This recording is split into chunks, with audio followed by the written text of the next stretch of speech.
Alright. Uko kona roll? Abel ready?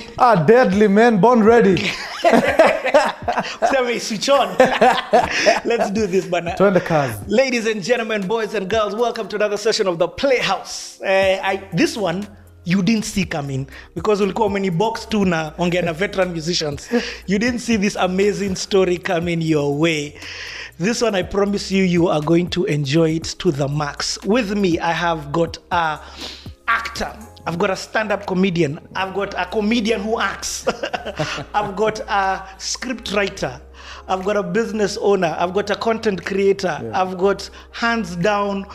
If you're in the creative industry in Eastern Africa, heck, in Africa, you must watch this interview. This is going to be one entertaining, inspiring, educative session, CTA session. So ladies and gentlemen, boys and girls, for those of you wondering who this is, put your hands together for none other than Abel Mtua. Wewe, unaweka ile sauti, weka ile sauti. Hey Richie, bro, unaweza paka mtu mafuta. Richie, unaweza uzia nyoka stockings.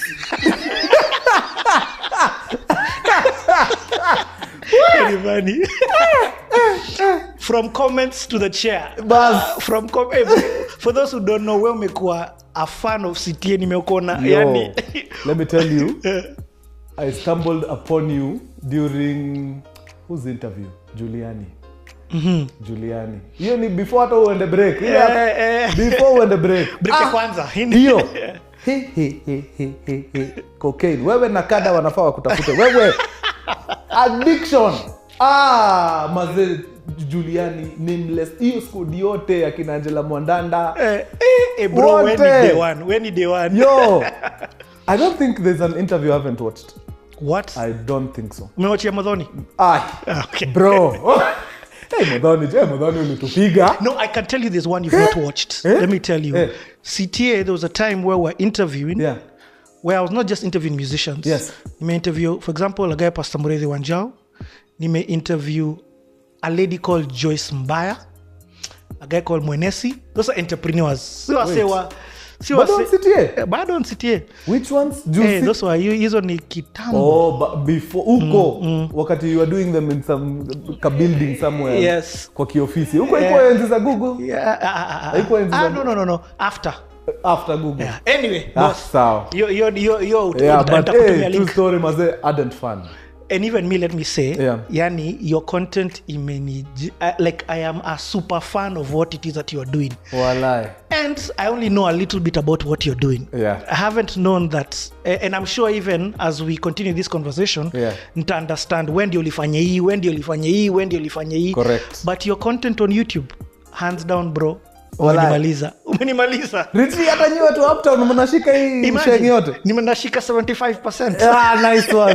That's an A. Hiyo iko sawa.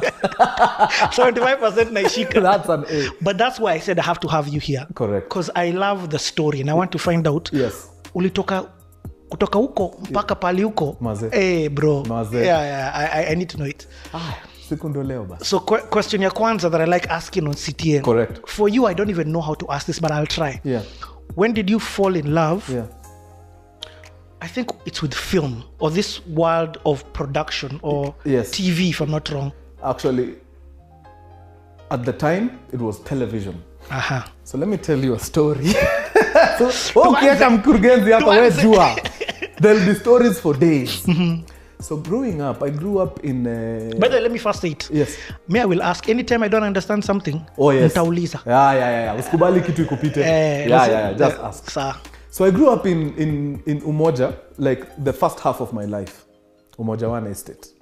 So pale Umoja One, of course nilikuwa mimi, Mathe. Bro, at the time, no, hakuwa amezaliwa yet. So when were you born? When were you born? 86. I was born in 1986. What? Yeah. I'm 34, man. Bro, na umeaccomplish hizi vitu zote. Na bado. Buda, na vile watu hapa ndio wananiambia 34 ni nyingi. You're still Agpo. Hujapita Agpo? Bado. Tenda tuna apply mbaya sana wewe. Yeah, so in sometime in the 90s, 1989, 1990. we got, you know those old TVs zilikuwa na body ni Formica. Sijui kama ulipata hizo vitu. Brand ilikuwa inaitwa National. Remote ilikuwa ni wewe na pliers. Mnashinda hii kitu. So my dad got us a TV.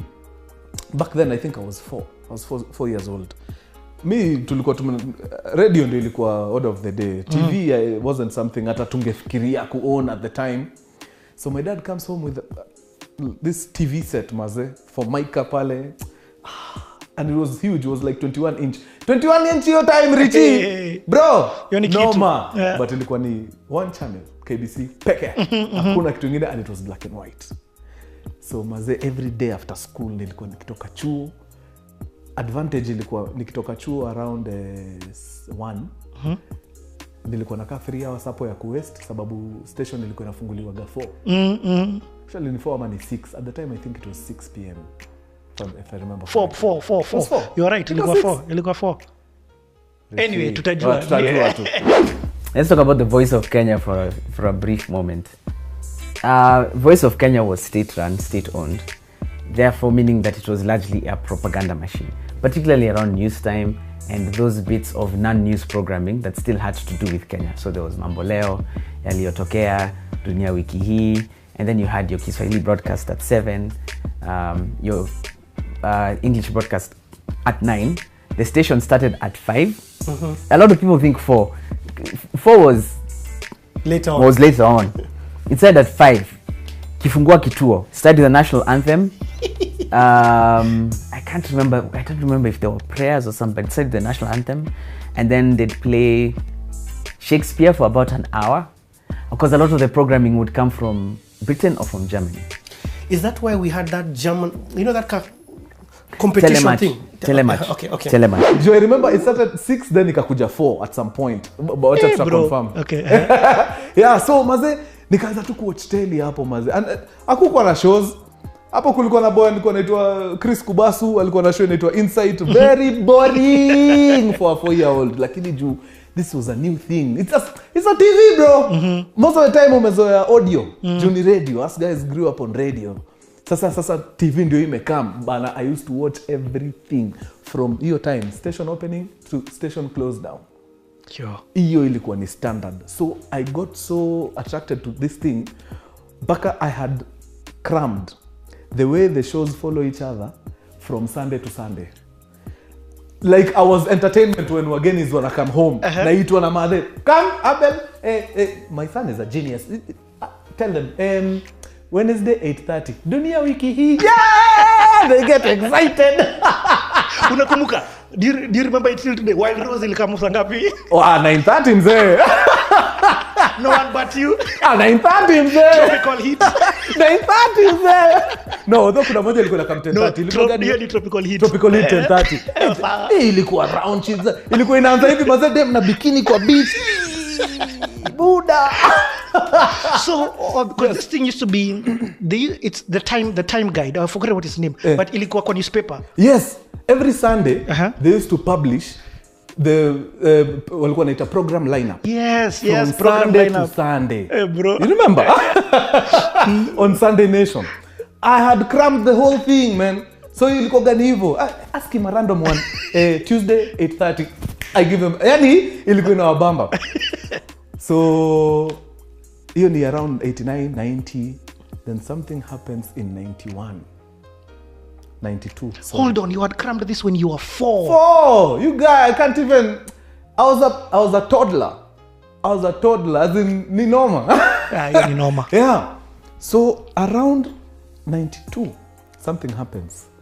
So we live in Umoja. We're still living in Umoja at the time. Around sasa I have my young bro with me. Amezaliwa. He's born 91. Then kuna hii kitu ya watu wa Western na Nyanza sijui ka siku hizi wanafanyaga hivyo. Zamani they used to travel for holidays. So they take the last month as their annual leave. So end of November wanaenda Ocha. And for them going to Ushago was an event. As in they used to carry back their sofa sets. What? Yeah. It was a thing. I don't know whether they still do that nowadays, but I guess squeezy travel has become so nini baka. So those days ilikuwa mazee Omondi fulani ama Wafula fulani akienda Ushago anabeba vitu So our good friend, our good neighbor, Mr. Ochieng. Mr. Ochieng decides to go to Ushago December of 92. So what does he do? He carries everything that can be used huko. So couch, nini, jiko ya kupikia, stoves, puts them in a pickup and goes. But there are things that he has that cannot apply there. Why? Juu hakuna stima. So what does he do? He leaves them with us. Understand? This is 92. Amongst the things Bwana Ochieng leaves with us is a Sony. I was waiting to scare Nika TV. Is a Sony TV, 14-inch color. So you see black Bro, and white. color. And the difference between that Sony and our national, our big 21-inch black and white with Formica huku kwa edges, the difference was his Sony 14-inch ilikuwa na access KTN. Ooh.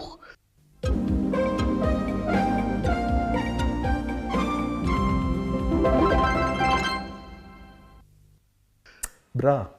Okay, so before this, you're only catching KBC. KBC. So me, I'm at the mercy of those guys. Whatever they want to give us, me, I take. Saa 12 hapo niko hapo na watch ile traditional dances. Because there's nothing else to watch. Yep. But me, I'm fascinated as hell. Unapata? So Mr. Ochieng leaves us to the TV set. Iko hapo. My mom is church girl Kuruka. Okay, she passed away. Anasema tusiguze vitu za wenyewe. So the TV is packed there. Hakuna mtu anaiguza. But me, I'm curious. So one time, mother decides to go to work. Akaiwacha hapo. I went and took the cord. Nikaenda nika-plug in kwa stima pale. Nikatandikwa shock ya kimataifa. Yani, I was electrocuted so hard. I think karibu ni dead hiyo siku. What? But ndio ujue love yangu for telly ilikuwa something else. You know, kawaida toi, I was 6 at the time. Ukipigwa shock your design, you know you'll never go. Never. Bro, hata 2 days hazikuisha. I was there again trying to plug it in. Because hii TV lazima iwake. Lazima iwake. So maze, pap, nika plug it in, switched it on, nikaiwasha. Maze. Inawaka tu hivi maze, the thing was already set on KTN. Yeah. So what I didn't know ni kwamba during the weekend wakati I think I had gone to a cousin of mine in South B. My dad had already done the plugins na kila kitu. The aerial. Because to get KTN, yes, you had to have bought the that antenna. Yes. Exactly. So ameenda ameshikanisha. There's a whole, as in sijui alikuwa amepiga hiyo nini aje. But kila time wakienda job walikuwa na disconnect, wanaifunga vizuri kabisa. Ndio just in case Mr. Ochieng akikam kusikue na problem, yapatiwe tu TV yake. Maze na washa hivi napata KTN. Bro. So now I have options. In the morning I discover they have cartoons, you guys. Kwisha. I knew from that time, I knew this is where I want to be. What? This is exactly what I want to do. By Club Kiboko. Club Kiboko. Bra. Akina Seba Riders ilikuwa KBC ama ilikuwa KBC. Ilikuwa KBC. Alafu NBA. Yeah, after bro. On Sunday. Yani, me, I was sold. I knew this is where I want to work. Nikikuwa mkubwa. At the time I was like 6 or 7. What? So I started pounding it in my mom. Yo, mami, hii kitu ya TV nataka kujua how it works. I want to know how this thing works. So ilifika point man, I was unajua hapa mpaka mama kaamua, you know what, I've had enough. Wacha nitafute nione vile tunaweza saidia mtoto. So kwa prize giving day so kwanza ulienda Primo wapi? So Primo hii time tunasumbuana nikiwa 6 years old nini niko kwa Montessori school fulani iko Umoja One Market. It's a Catholic Umoja One Catholic Church. They had a nursery school Montessori system. So hapo ndio nilikuwa for I think nurse 1 pre-unit. Then class 1 in 1993 I went to Unity Primary in Umoja. All this time I'm still yapping. Kumbuka story ya Mr. Ochieng na the color TV was happening in 92 when I was in pre-unit. So 93 nishaingia class 1 Unity Primary, me I'm still hapa nataka kujua hii kitu. Maze, can we get another TV yenye inashika KTN angalau? So mom, of course, do hakuna. So tuli survive na ako TV ketu kafomaika for so long. But because nilikuwa hapa kila time, the following year in 94, I was now in class 2. Life imetuchapa hata tumetoka Umoja, now we are living in Kayole. Uko Kayole 1. Imetugonga deadly. So by the any nini ya ku on TV, forget. Your priority. Yes, how? It's not happening. Unahitaji nyumba. Maze. We are downgrading bana. Walapo unasema tununue TV. Wewe kichwa yako ni mzuri. So we've left Umoja, we've gone to Kayole. Now I'm in a school called Kayole 1 Primary. Head teacher anaitwa Mr. Kwajumbe. Is he alive? Itabidi nimtafute. So during closing days, ilikuwa mzazi anakam ndio angalie nini progress ya mwanafunzi. I don't know if they still do that to date. Oh yeah, they do actually. So during those 2 meetings, my mom gets to talk to Mr. Kwajumbe, the principal. What does she tell him? Mazee, huyu kijana wangu ananisumbua sana na historia ya TV. Kuna kuaga na hizi educational trips, mnaweza wapeleka hata kama ni KBC, waone vile hii kitu inafanywa. Mr. Kwajumbe tells my mom, unajua my nephew is an editor at KBC. Ameshinda akinisumbua. Anataka nilete watoto. What? Wapi? Wako na kipindi inaitwa Children's Variety on KBC. So every Saturday watoto wanaenda huko wana perform verses, poems nini, wakizurura kwa studio wakiangalia, then they're recorded and the show is transmitted. So on Saturdays tuko na show inaitwa Children's Variety and I used to watch it on KBC. Na wanatoa watoto wa Busara Academy, Plainsview.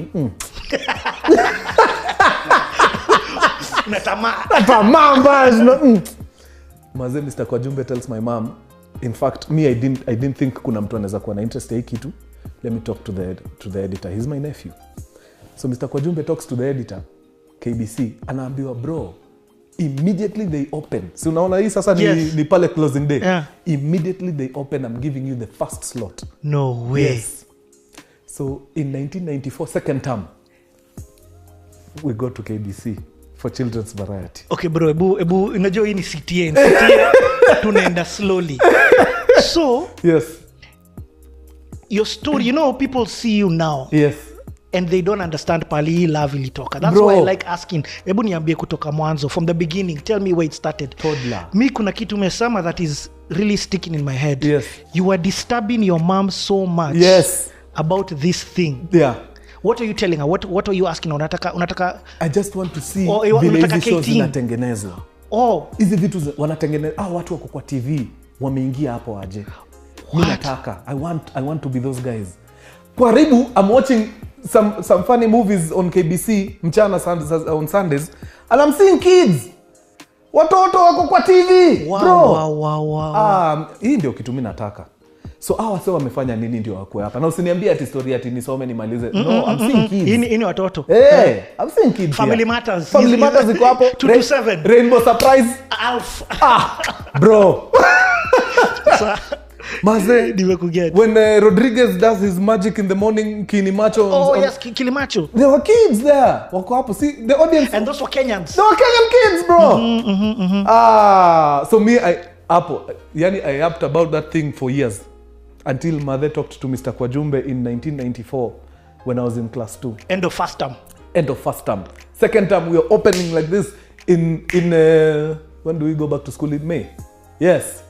First weekend. Tuko KBC. Your class now? Yes. When do you, kwa sababu yako? Yes. Tunaenda KBC, maze, we perform a shambolic poem up. We hadn't rehearsed. So, but me, I'm not there. In fact, hata kwa squad ya kuperform, I don't think I was there. Tulienda tu as a class, but the people who did the poem and nini walikuwa tu tofauti. Me, I was there. Bro, kuna vitu zinaitwa Umatics. A Umatic camera, bro. Zuma kubwa. Biggie! Inashikagwa hivi kama motorboat. Ni biggie. They were shooting on Umatics at the time. Umatic ni kama hii. That one. Maze naona wase nyuma ya Umatics, maze wako na big headphones. Naambiwa ni camera people. So mkiperform hapa inarekodiwa kwa hii kitu, then inapelekwa mahali fulani, inaitwa transmission ndio wanaisukuma, mnaiona mkiwa mmekaa kwa nyumba. Wow. Bro. Yani, I don't think I went to many trips when I was young. Again, shida ya do. Tunaenda trip like Bogoria, madhe ana do. So nilikuwa na backing home. But that KBC trip, that one, siwezi sahau, and I'll never forget it. Hiyo ndio reason niko hapa sasa ni juu ya that single trip that I went in 1994 May. Ndio reason nimeketi kwa hii kiti leo. That's crazy. Yes. So of course as I'm getting older, his story na progress. Itaenda tu. So kutakuwa na other catalysts. Na tuko na time. So when nipeleke sasa. But hii ndio ilikuwa the seed. This was it. Kama ulikuwa na doubts ika segment. Yeah. This was it. I knew for a fact. First of all, I'm ending up on TV. The reason why I like taking his story pole is because, for example, now you've shown me the power na hizo trips that we did in primary. In Primo, yes. You get yes. Those kwenda show, kwenda geographical, I don't know, metropolitan center. Very important. So this is a media trip that needs to happen. Exactly. Schools need to lazima wafanye hii. Because there are kids out here, maze, they live for this. They don't know how to be lawyers na hizi vitu. They don't. In fact, I have a group of friends who go to school for this motivational nini. Back during our days, ilikuwa gani, who wants to be a lawyer? 90%. Who wants to be a doctor? 80%. Squeezy. Sasa kwa YouTuber. I swear. Yeah. By then, nani anataka kuingia kwa story ya media? Kila mtu. So, we need to consider such things, maze. Juu kuna mtu hapa ako form 4 amemaliza, they've never set foot in a TV studio ever. Never been into contact with anyone who's doing this. Na huyu mtu sasa ameshafika 18. Hebu imagine mtu kama huyo ukimwempower akiwa age 6. Bro. Okay, tuendelee na history. Yes. I love it. You mean jazz.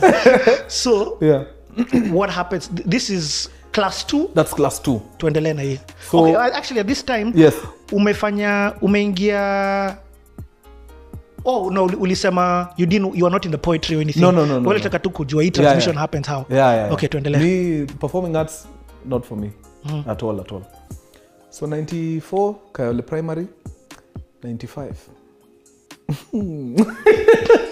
Hey, bro. So my mom has a sister. Okay. Had a sister ako States, Maryland. So I think she went there in 89 when I was like 2.5. So akafanya job kidogo while still schooling nini. So by the time we get to 95, she's pursuing her master's degree. Fortunately or unfortunately, she gets pregnant while she's still pursuing her master's. So there's no way anaweza fanya kazi hizo awaso wanafanya na bado asome na bado ale. Ilikuwa ni hustle. Yeah. So she tells my mom, ni aje? Hata nikijaribu aje, something has to suffer. Na nikikana huyu mtoto, nita drop shule. Is there a possibility that you can raise my son for me for hata kama ni 3 years? Nimalize tu master's program kwanza, then after that, nitamchukua. My mom is like, I only have 2 kids. I got you, man. I got you. Send my nephew over, man. So my auntie anapanda ndege, British Airways, American Airlines kutoka sijui Maryland. Ana land somewhere huko Europe, anachukua KLM. Analetwa wapi? JKIA. Tunafika airport kumchukua, we are excited as hell. Until your states amekam. At this time in 95, our national TV has died a natural death. Ile TV hapa Maika. Haiko. Brand yake ilikuwa national. By the national holiday ama bado wako. I don't see national products nowadays. So national TV haiko, imeenda. So tumerudi back to radio. So auntie ameland JKIA, tunampeleka home where tunaishi in 95. So tumetoka Kayole, we've come back to Umoja. Because now after mama mwambie I got you, auntie alisema let me upgrade you a little bit. So akamsendia some chums nini, so we moved back to Umoja from Kayole. So we pick auntie pale airport, tunampeleka home. There's no telly. There's radio iliharibika. So tunaishi ka cavemen. Quiet, tuongee. Do you know my auntie alitushika mkono hivi at the time I'm 9 years old in 95. Me, one of my cousins na yeye, we were 3. Tukaingia Tao, Kimathi Street. No, can't remember exactly where. Tukaingia Uchumi supermarket, tukaenda straight kwa aisle ya TV. Bra, kuna TV hapo inaitwa Hitachi 21 inch color. Bra, 21 inch color TV, bro. Akasema mazeme mtoi wangu hawezi kuja huko kuboeka. Never. No. It's not happening. Weka hiyo kwa trolley. Mtoto wangu mazezi chakula yake yeze kwa floor juu hamna fridge. Hiyo ni nini hiyo? Weka. Nini nyingine mnahitaji? Kuka. Hawezi pikiwa na stove. Mtoto wangu si wa kupikiwa na stove. Weka kuka. So in one day tukaenda home na TV, fridge na kuka. Juu ya mtoi wake mwenye at the time was like 4 months old. Tukarudishwa mtaa. Sijaona TV Richie in like 2 years. What? Yeah. Nationally did a natural death. Sometime in 94 ikianza. Hii ni 95 inaenda kuisha, bro. Sijawahi ona TV. I don't know what's happening. I don't know. Sijui. Mimi niliacha tu kuna station inaitwa KTN ikiwa very new in 92. Wow. So hapa niko kwa giza. Then tunaenda tuna connect kila kitu pale. We are super excited. TV na waka maze tunafanya ile kitu inaitwa searching. Na remote. Na remote bro. Tuko na remote. Sasa remote yetu si pliers. Na remote. So maze tuna search pale KBC. KTN. Najua imeisha. Naambiwa relax. Bro, relax. Vitu zimechange. STV, television. STV. Yeah. What? So now you guys have 3 channels. Buddha. Yeah. Man, yani. Oh. Kwisha. But that was it. The whole of 95 sikumbuki nikitoka nje. I don't remember. Yani nilikuwa nashinda hapo. It was so bad. I used to watch TV before I go to school. What? You know, for most kids ni unaamka, unafanya mambo yako, unakimbia chuo. TV ni after. I used to wake up, dress up quickly, na kapale nafungua STV. Juu hiyo time walikuwa na some 24-hour thing going on. Sikumbuki ilikuwa ni news ama ni nini walikuwa naweka hapo. Na watch tu. Even KTN walikuwa nafanya the same. CNN ilikuwa na run the. Niko hapo na watch vitu za Kazakhstan. I don't know. But ni TV, wacha tu watch. Maze. So 95 sasa nikaanza kuelewa. Okay, so this is okay. So kuna channels. Watu wananiambia wacha channels. Kuna boxes ziko mahali maze, ukiconnect na TV utaget channels nyingi. Na unauliza what? Ziko wapi? Ziko wapi, bro? Oh my god. So hata this time hata hujaona video recorder. Ya nani? Who? Bado 95 bado. In 95. Ile ilikuwa inaitwa VCR. Yeah. Naona ya nani? Bro. Imagine. Unanishock.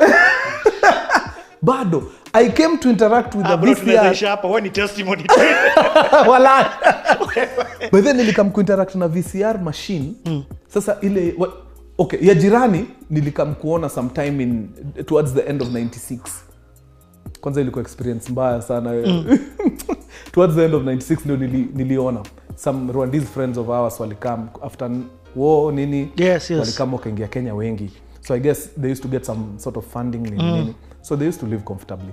So my first VCR machine niliona now in 1996 uko mwisho. That's the very first time I saw a VCR machine. Sisi we came to own a VCR machine in 1999. Yeah, when I was 13. Naye tuliitumia. Hiyo. Tulifanya vitu na hiyo kitu. The beat ni record hiyo kitu. Wow. Okay. Maze. So at this point, Okay, auntie yako amekam ametuachia teli na kuzo yako na kuzoa mine but sasa kuzoa tuishi na yeye tulikuwa tu na yeye hiyo time juu auntie amekam so vile auntie alirudi home atakuzoa karudi kwao. Sasa ni mimi na TV. Bro wangu ni mdogo, bro wangu ni born 91, so in 95 he was only 4. So TV ilikuwa yangu. Nilijinice na hiyo kitu bro. So hapo tukaeka stamp. Nikamwambia tu madhe, it is what it is, man. Hii ndio kitu mimi naenda kufanya. Mimi sitaki kujua. Nimekusikia ukisema madhe a lot, not father. Yes. So my dad used to work for a corporation called ADC, Agricultural Development Corporation. Na walikuwa na travel sana. So he was rarely in the picture. Then I came to discover later pia hawakuwa in very good terms with my mom. So tuliishi na yeye until around 91. 91.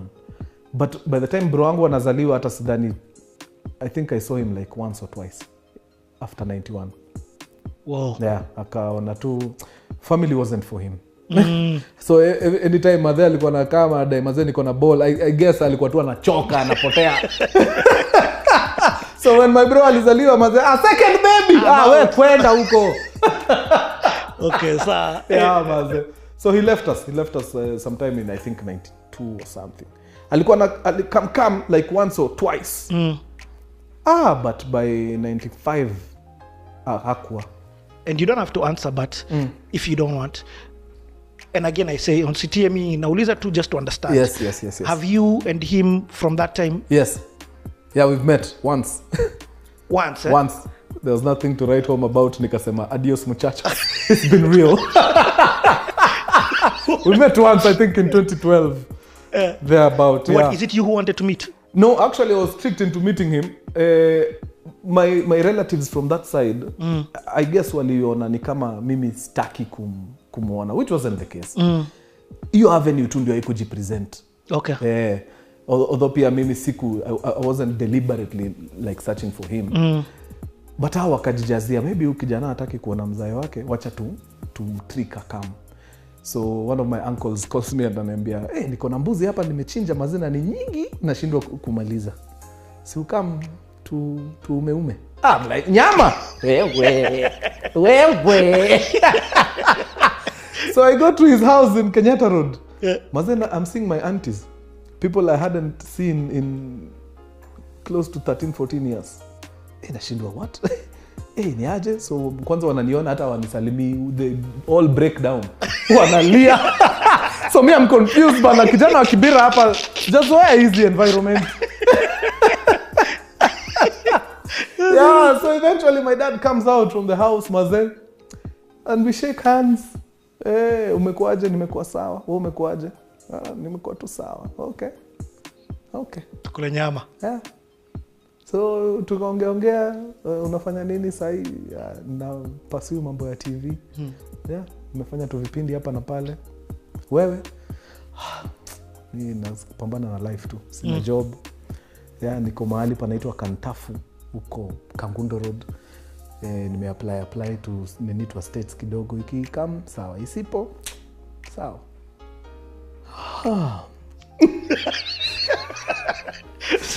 No, I know the feeling. You don't know what to tell him. Niambie nini. So we were there in silence for like a whole 20 minutes. I was like, this is awkward, bro. What's your bro? It's been real, maze. Shukran sana, asante sana. Wapi hiyo nyama bana?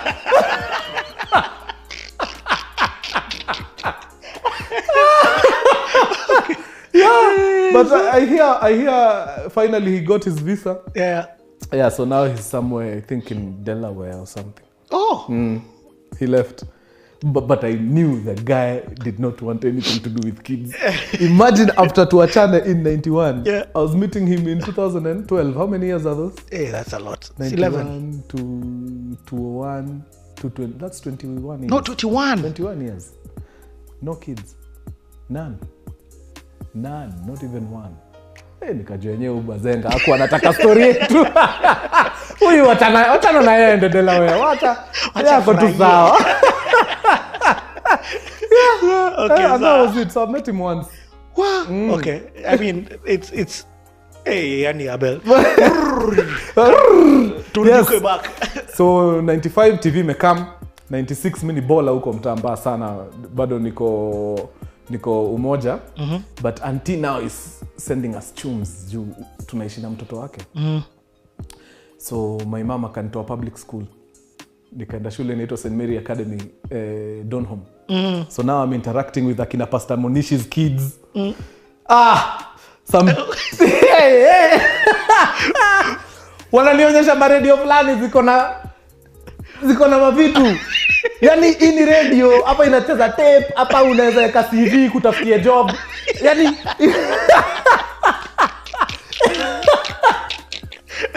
mimi na vitu kama hizo. So now nikaanza kuona okay, so ile life si uishi pale Umoja, there is more to the world than hii maisha tunaishi hapa. Na hapa si atuongee juu ya Runda ama Lavi. It's just Doni. It's just Donholm, bro. Next door, bro. But maze Doni, hey. We should be living like this, man. So nikaanza kuget yo ajia kutoa madhe kwa hizi shida. Oh, nice. Maze. So by this time I've already read a few things hapa na pale. Sasa nishaanza kuelewa. How old are you? At the time 96, I'm like 10. Gosh. Yeah, 10 years old. So now I discover kumbe wase wana acting kwa TV wanalipwa, they are millionaires, they are rich people. So nikiingia kwa hii TV by then nazatoa madhangu huku, nimpeleke places deadly. I'm interacting with kids, wanani introduce kwa wase wanaitwa akina Magda Cascos. Akina Nicolas Cage, yes. John Travolta, Arnold Schwarzenegger, sasa ndio Sylvester Stallone. Man. Wesley Snipes, Jean-Claude Van Damme. Waniambia maze films. Sasa hiyo TV ni poa, lakini kuna kitu inaitwa films. Na si lazima ati hata mkweti na VCR na no. Tafuta kwa market huko, kuna places 5 bob una watch. 5 bob. Na kachini naona sinema. 5 bob. Mama yangu anaenda kufurahi. Hiyo handbag nitaingia. So nikakuwa introduced to cinema za mtaa. Okay, tell me about me. I have never attended a cinema ya mtaa. Explain to me this experience. So cinema ya mtaa, bro, ni some structure, nika kibanda. Unachiki kama hizi vitu tumejenga hapa nje. Wooden structure with very bad sound and a 21-inch TV. Pale nje wako na blackboard nje right before uingie. Wanaandika hapo saa 2 mpaka saa 4 First Blood, Sylvester Stallone. Mnaenda break saa 5 mpaka saa 7 Commando, Arnold Schwarzenegger. Hapa chini saa 8 mpaka saa 10 Face Off, Nicolas Cage. Alafu John Travolta. John Travolta. Alafu mnapotea kwanza, hakuna kitu, then pale mwisho kabisa saa 3 usiku Love in the Roses. Hiyo unajua so unakaa na 5 bob na kuna waiter hapo nje, unampatia 5 bob, unaingia 5 bob, unaingia, mna watch, ikisha mnatolewa. So basically it's IMAX. Yes, ya mtaa. Exactly. Bas IMAX ya mtaa. So now people are using them to show soccer. Your time soccer iko big deal. That is Arsenal Man U. No, it was those Hollywood films. Na ilikuwa ni Hollywood, alafu siku ya Chinese. Enter the Dragon. Buda! Nilikuwa naingia handbag ya madhe na mfanya mbaya. Hapo nikiwa na 15 bob. Niko na the whole day kutoka 8 mpaka 4. Huko. Niko huko. Na watch Fist of Fury. Maze, the whole day. Hata ilini affect. I wasn't even concentrating. By then nilikuwa naangalia timetable. After break naona, Kiswahili double. Ni Miss Jane, ni mpole. Then PE. Nimeishia. Niko huko.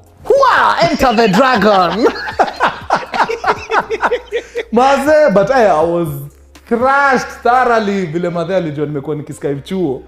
Naenda amenipeleka private school sasa. So tunalipa fee. Alafu kijana anahepa aende aone Fist of Fury. Are you mad? Yeah, so maze, my love for film ikaanzia hapo. And in it, what was it? It was just watching it. Yeah. It's entertaining. Unatoka hapo maze unataka kuchapa kila mtu. Maze inakupatia powers. Unaenda ukichokozana. Buda nini? Unapigwa unaenda home. Kumbe hizi sinema jo. Kuna slow motion. Maze. Yeah, so tukaingia so now I was well versed with now TV and film. Vizuri kabisa. But sai niko huko mini spectator. Ile aji ya kuingia kidogo naanza kuona pipe dream juu hapa shule tunasomeshwa story ya capillaries nini. Kila mtu anataka tu tukue daktari na lawyers. Acha nikuwe pilot basi. Hii film naona sasa at this point wacha ikuwe hobby. Nifanye tu juu napenda but career wise sioni. Now chuo sai at this time umeingia anything artsy? Nothing. But kumbe deep down it's a talent that I have but nobody knows. Mi sijui. Nobody around me. Even you ujui? I don't know. So me I'm able to imitate people huko watu wanacheka but your story inaishi hapo. Mi niko among noise makers niko hapo na ni juu I'm entertaining people huko nyuma kwa kona ya class. Watu wanaokotwa huko mbaya. Mi ndio nilikuwa MC wa events za shule nikiwa class 4 5. Yeah. So it's something nilikuwa na natural. But even the people wananiambia ati wewe kuja uendeleze hii program. Wananiambia juu mimi ni kierere. Si ati juu mimi nina talent. At that time ati talent ya vitu kama hizo it was nothing. Because now who do you look up to? Watu walikuwa pale juu tunajua sasa ni wasanii ni akina Mzee Ojwang, Otorongongo, Masanduku, Arab Smith. Yeah. But the narrative huko kwa village ilikuwa watu wakiingia huko wanapotea kwa pombe na wasichana. That was the narrative. Mtu akidedi tu msanii. Nani amededi? Otorongongo. Ni ukimwi ama? So, I get. Very bad picture. Maybe Otorongongo alikuwa tu na msik tu maybe exactly. TB. But the fact that alikuwa kwa hiyo on TV. Yeah. So hata kukwambia tu mzazi wako ninataka kupasi acting it wasn't a thing. So that's why mimi nilishut hiyo kitu ya kukua performer. I wasn't very keen on it. Yeah. Nimekuelewa. So hiyo ni 96. 97 bado niko pale St Mary Academy. Then my mom akiwa job Ministry of Agriculture. Kilimo House. Akiwa lunch anaona gentleman ako hapo kando anafanya kazi Ministry of Health. And they start a conversation. Pole tu. Uko aje nini? Mimi mazee. Mambo inaendea poa. Husband wangu aliniacha kitambo. So sasa hata sister yangu ndio ananisaidia hapa na pale. But tunangangana tu. Jamaa anamwambia hata mimi mazee I just lost my wife. So niko tu. Hii ni 97 yeah? Towards the end. So kidogo okay unadu nini kahawa hapa nini. Before we knew it these guys were going out. Tunashanga mbona madhea kujagi home. Mam mbona ukuji home. Kumbe. So she went and met a very very very nice gentleman. Next door Ministry of Health na Ministry of Agriculture zinafanana. Pale Uhuru Park ukiangalia rally zote za Raila, there are some two buildings of background. Zinafanana mbaya sana. Ni hizo. Moja ni health, moja ni agriculture. So kidogo mazee narrative ikaanza huyu ni uncle. Sasa kidogo hata ukimuita daddy sim hata kasirika. In fact tutaenda ushago kwao uone. So ikakuwa ndo hivyo. Sasa conversation ikaanza tena ya okay, so if this is a thing, why are you paying rent in Umoja and me I'm paying rent in Kibera? Okay, I'm living in the government house in Kibera. Wachana hiyo rent. Save hiyo do. Come tuishi. Kibera straight. Kutoka Umoja. Kibera straight.